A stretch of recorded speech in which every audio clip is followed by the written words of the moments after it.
النهارده جايبين لكم اعلى واحدث موديل الترا فيه مواصفات مش موجوده في اي موديل تاني خالص. واحد مقاومه للميه باعلى درجه عن كل الموديلات اللي عرضناها قبل كده، اضاءه واضحه جدا حتى في ضوء الشمس، وفي تجربه على كده في الفيديو ده. كمان الحوافي اللي مش موجوده شبه نهائي غير الموديلات اللي كانت موجوده كمان قبل كده، بالاضافه للسبيكر وصوتها كمان في المكالمات الواضح جدا، وايضا في تجربه في الفيديو ده.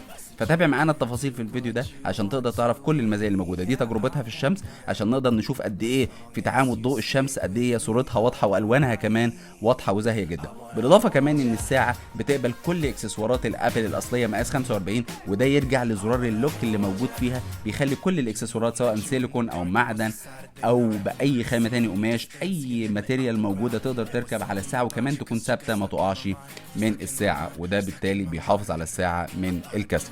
بالاضافه كمان ان الساعه اللي موجوده معانا النهارده جي اس 8 بلس الترا فيها خلفيات كتير، وخلفيات اقدر احط عليها خلفيه بصوره شخصيه، بالاضافه لخلفيات كتير جدا اللي موجوده على الابلكيشن بتاع وير فيت برو. ايضا فيها اشكال كتير للقوائم الداخليه زي ما احنا شايفين، التاتش بتاعها رائع وسهل وسلس جدا كمان في التعامل.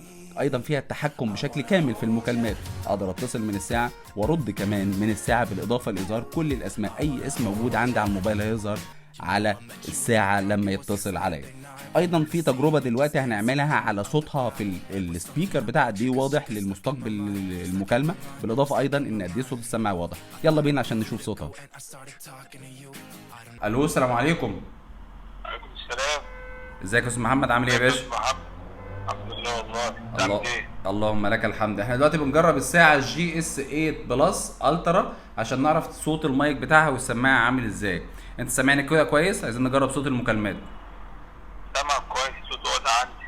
انا برضو انت صوتك واضح. سامعني كويس؟ اه انا سامعك كويس جدا والصوت واضح جدا كمان. انت سامعني كده تمام؟ سامعك تمام اهو. تمام يا باشا، الف شكر يا ريس، شكرا. بسم الله يا باشا. ماشي يا حبيبي، السلام عليكم. السلام عليكم. عليكم السلام ورحمه الله وبركاته. كمان الساعة بتدعم العديد من اللغات، أكتر من 20 لغة بالساعة، منها طبعا اللغتين المهمتين بالنسبة لنا هي اللغة العربية واللغة الإنجليزية. ده طبعا علشان لغة الساعة نفسها، بالإضافة للغة الإشعارات أيضا تيجي بلغة صحيحة وسليمة. بالإضافة أيضا إن الساعة فيها باسورد علشان الخصوصية، أقدر أحط عليها الباسورد بتاعي، ولو الباسورد سهل بيقول لي برضو ويعرفني بالموضوع ده.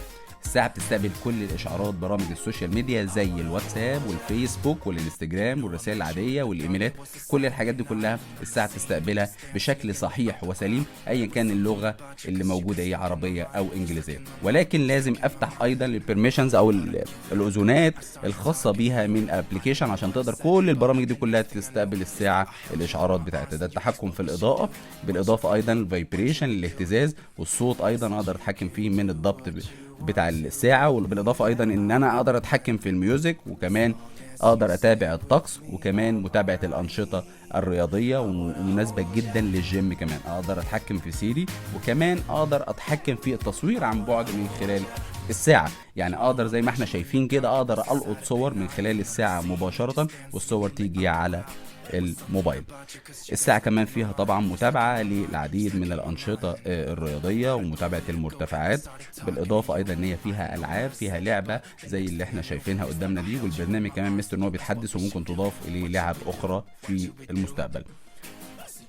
كمان الساعة اقدر اخليها باللوك ده علشان لو اي حاجة لمست الساعة ما تقدرش تدي اوردر للساعة، فبالتالي بمجرد ما اضغط على الزرار ده يقدر يفك اللوك اللي موجود. فيها شير لوكيشن، فيها ان اف، اقدر اعمل بحث عن الموبايل من الساعة ومن الساعة على الموبايل، وده صوتها لما بعمل بحث من الساعة على الموبايل. بالاضافه ايضا ان انا لو دخلت على الابلكيشن نفسه اقدر اعمل بحث من الموبايل نفسه على الساعه، وبيظهر لي في شكل فايبريشن. الساعه فيها الكيو ار بتاع الواتساب والفيسبوك، اقدر استخدمه بحيث لما حد يجي يضيفني على الواتساب مش محتاج ان انا اديه رقمي، بمجرد ما يصور الكيو ار اللي موجود على الساعه يدخل على الواتساب بيني وبينه مباشره، زي ما احنا بنعمل تجربه قدامكم دلوقتي. يدخل على الواتساب مباشرة بمجرد تصوير الكيو ار، ويقدر يتواصل معايا بشكل سهل جدا. ده نفس الموضوع برضو ايضا على الفيسبوك او برامج الويتشات او اليوتيوب. الساعة ايضا بتدعم التحكم في فيديوهات اليوتيوب والتيك توك، واقدر اعمل سكرولنج للفيديوهات دي والريلز ايضا، واقدر اعلي الصوت واوطي الصوت، وكمان اتحكم فيها بشكل متكامل، وكمان اعمل لايك بمجرد ما اضغط على الزرار اللي في النص ده مرتين، بعمل لايك على الريلز اللي موجودة دي، سواء لفيديوهات اليوتيوب او فيديوهات التيك توك.